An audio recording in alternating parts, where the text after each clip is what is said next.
राज्यात कोरोनाच्या 102 नव्या रुग्णांची नोंद तर सक्रिय रुग्णांची संख्या 413 वर। नागरिकांना काळजी घेण्याचं आवाहन।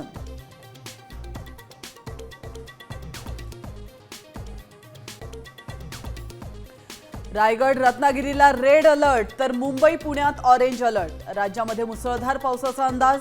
मराठवाडा विदर्भात देखील पावसाचा जोर वाढणार।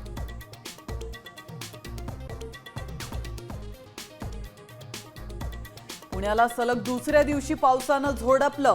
दिवे घाटात ढगफुटी तर पिंपरीमध्ये 4 ते 5 वाहनं वाहून गेली।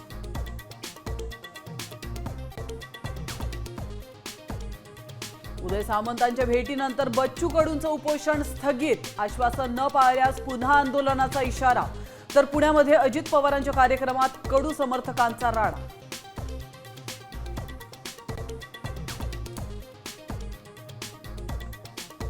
रस्त्यांवर साचलेलं पाणी आणि मेट्रोच्या कामांमुळे पडलेल्या राडारोड्याने पुणेकर त्रस्त। अजित पवारांचा 2 दिवसांचा अल्टिमेटम, नाहीतर 10 कोटी रुपये दंड।